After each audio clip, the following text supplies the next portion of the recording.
आज यहां पर मैं चेतावनी दूंगा उस व्यक्ति को जो यहां पर सिटीजनशिप अमेंडमेंट एक्ट के नाम पर फिर से भावनाओं को भड़काने का कार्य कर रहा है। और भाइयों बहनों, मैं इस अवसर पर चाचा जान और अब्बा जान के नैया से कहूंगा कि वे सावधान होकर के सुन लें। अगर प्रदेश की भावनाओं को भड़का करके माहौल खराब करोगे तो फिर सख्ती के साथ सरकार निपटना भी जानती है।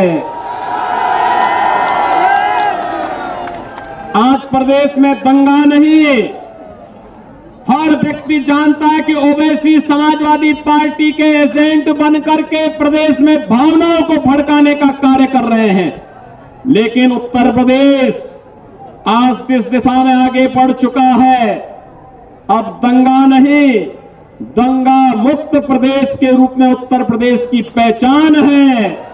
और आज प्रदेश में जनता इस संकल्प को लेकर के आगे बढ़ चुकी है कि हमें विकास और नए भारत के, नए उत्तर प्रदेश के रूप में अपने आप को स्थापित करना है। उत्तर प्रदेश में अब दंगों के लिए नहीं, माफियाओं की सरपरस्त सरकार नहीं, माफियाओं की छाती पर बुलडोजर चलाने वाली सरकार आज प्रदेश के अंदर कार्य कर रही है। मैं यहां पर इसलिए आया हूं कि भारत में मुसलमानों के लिए एक और अहम मसला है CAA का।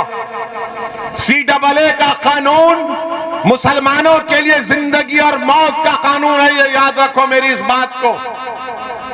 योगी आदित्यनाथ हमको धमकी दे रहे हैं कि एक शख्स आ रहा है और माहौल को बिगाड़ रहा है। योगी आदित्यनाथ, उत्तर प्रदेश में कितना अच्छा माहौल हमने देख लिया। आज TET का इम्तिहान में पेपर लीक हो गया, मगर मैं भारत के मुसलमानों से और उत्तर प्रदेश के मुसलमानों से, उत्तर प्रदेश के सेकुलर जहन रखने वाले हिंदू भाइयों से कह रहा हूं कि CAA कानून के खिलाफ हमको आवाज उठाना है। इस कानून को नरेंद्र मोदी की सरकार को वापस लेना है। जैसा किसानों के एहतजाज पर मोदी ने उन किसान कानून को वापस लिया, ये कानून भी भारत के संविधान के खिलाफ है। ये मजहब की बुनियाद पर बनाया गया।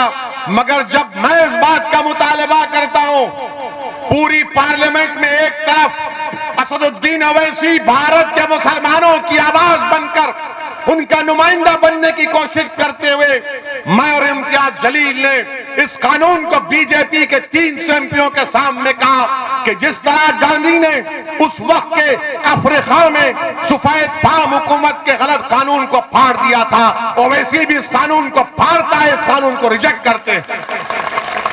कहां थी समाजवादी, कहां थी कांग्रेस?